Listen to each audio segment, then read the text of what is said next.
We just visited the home goods mall and it's really quiet. The area outside is very quiet too. Actually, we Hong Kongers really like this kind of quietness, but I worry about how long they can hold on. It's so quiet, what should we do? In front of many stores in Hong Kong, there's a noticeable lack of visitors, and the bustling scenes of the past are gone. In recent years, due to social unrest and strict pandemic lockdowns, even though lockdown measures have been over for at least a year, economic recovery has been slower than expected. According to the latest data from Standard & Poor's, the Hong Kong Purchasing Managers Index fell to 49.2 in May, marking the third consecutive month below the 50 mark, indicating a persistently sluggish business environment. Many wholesalers and retailers in Hong Kong also report that the current business situation remains very challenging. According to a report by Voice of America, Mr. Zhang has been operating a fabric wholesale business in the famous wholesale market of Shamshui-Po since 2008. His business used to thrive with a constant flow of orders from mainland China and exports abroad.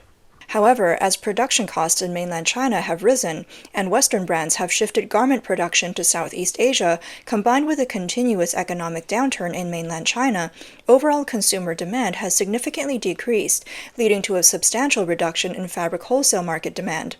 Mr. Zhang stated that the post-pandemic return to normal is almost imperceptible. Although business has improved somewhat this year, it has declined by 50% compared to pre-pandemic levels.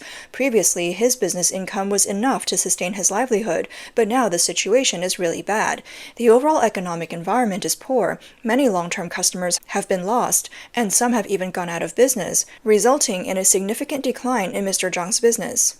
Currently, Mr. Zhang is more cautious when purchasing goods, and his purchase volume has dropped by half. The fabric wholesale industry is in a slump, and the clothing wholesale industry faces similar challenges. Mr. Lee has been in the jeans wholesale business in Hong Kong for over 40 years, but now he faces unprecedented challenges. He described, "During the peak period, we could export a container of jeans every day. Now, it's hard to sell even 10 pairs a day." With the deteriorating economic environment in Hong Kong and mainland China, and the shift in shopping habits towards online platforms during the pandemic, Mr. Lee acknowledges that his business is struggling to survive. He pointed out, the main issue is the change in living and shopping habits. When the economy is bad, everyone prioritizes food and housing. If those two issues are not resolved, how can people have extra money to buy clothes? Moreover, Hong Kong residents already have a lot of jeans, so why would they continue buying them in a bad economy? The economic downturn in Hong Kong, coupled with the bleak prospects for export trade, has further compounded the challenges. Mr. Lee mentioned that the export market has almost disappeared. There is practically no export business to do now, as businesses around the world have their own factories. In the past, Hong Kong's garment industry played a crucial role globally, but now it has declined into a sunset industry. Foreign buyers used to come to Hong Kong for purchases, but now they don't buy here anymore. In May this year, data from the Hong Kong Census and Statistics Department showed that the total exports in April reached 378.7 billion Hong Kong dollars, a significant decrease from 384.5 billion Hong Kong dollars in March 2024. Meanwhile, the prospects for the retail industry in Hong Kong are even more worrying. Not only did it not recover after the end of the pandemic, but it worsened due to factors such as rent and the full reopening of external borders. Many Hong Kong residents choose to travel and shop on the mainland or abroad during weekends or holidays, leading to a worse retail situation than during the pandemic. According to the latest data from the Hong Kong Census and Statistics Department, retail sales in April were 29.5 billion Hong Kong dollars, falling below the 30 billion Hong Kong dollar mark for the first time since 2023. The annual change rates of the sales index and the volume index hit historic lows of negative 14.7% and negative 16.5% respectively. During the pandemic in 2021, Mr. Zheng, in his 30s, chose to start a business against the trend with his two friends. They opened a boutique toy store in the bustling era of Kowloon, selling authentic toys and anime models featuring Hong Kong characters and direct imports from Japan. Business once flourished, and they even successfully opened a branch. However, after the pandemic, Mr. Zheng's toy store business plummeted, only maintaining 80% of its previous revenue. Mr. Zheng mentioned that now old customers buy toys directly from Japan because the yen exchange rate is more favorable.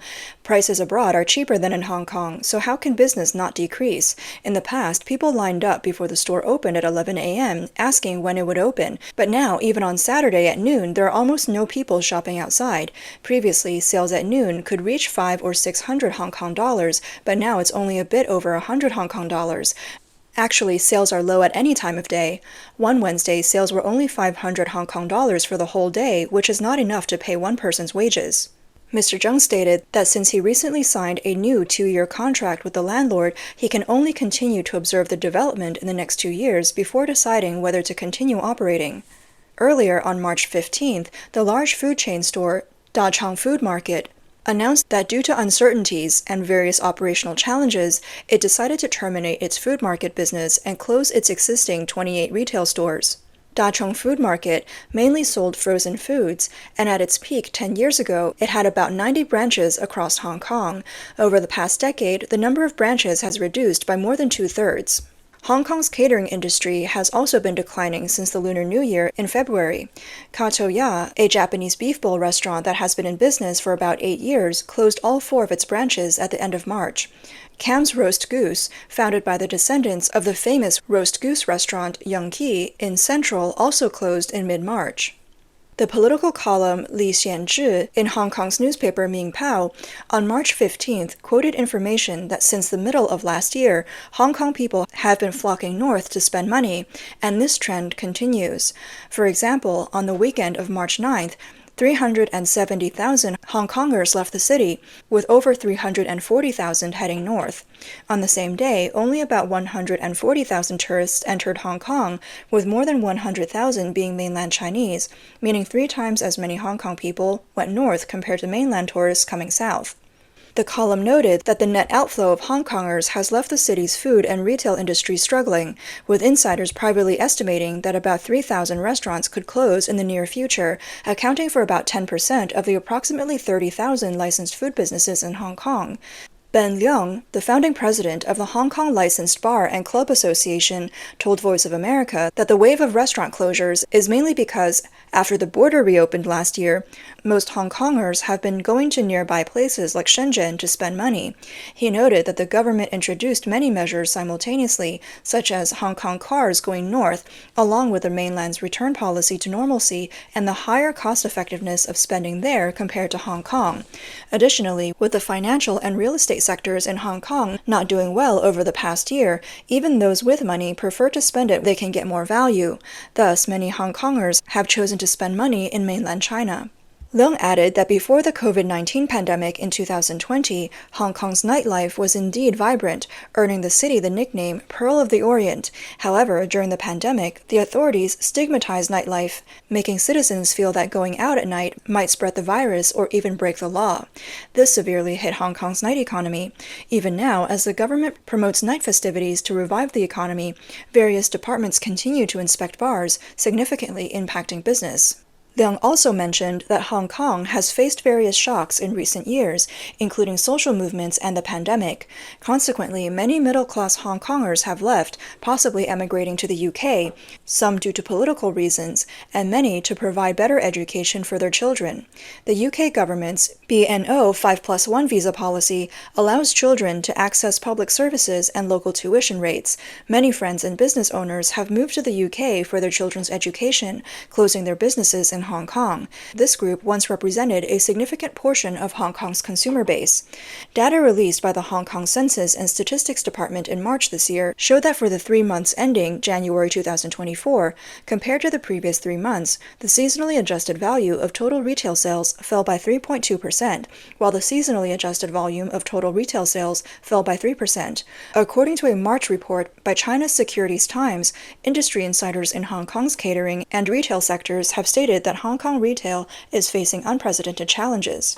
According to a report by Radio Free Asia, Hong Kong Island resident David believes that the true reason for the downturn in Hong Kong's catering industry is not northbound consumption. He said, "The real reason for the current economic downturn in Hong Kong cannot be spoken about.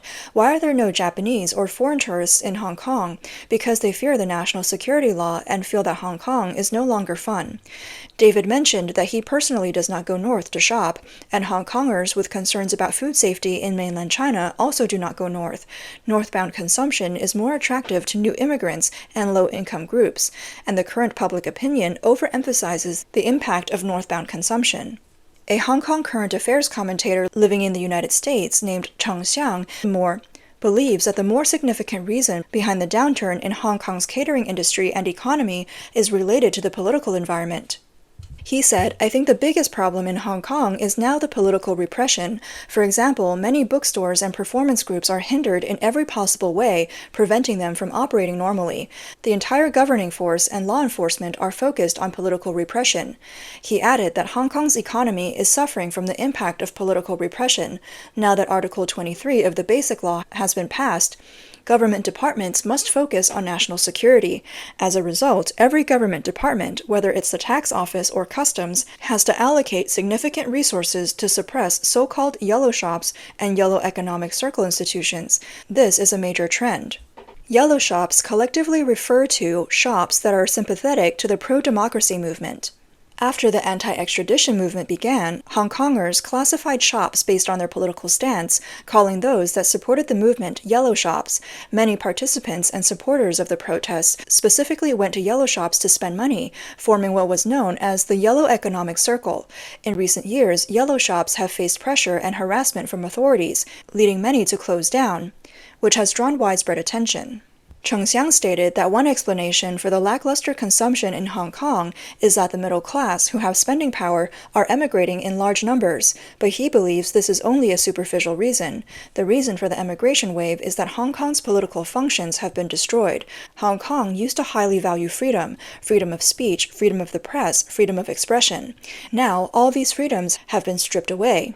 People who were accustomed to Hong Kong's freedoms, especially the middle class, are leaving if they have the means to.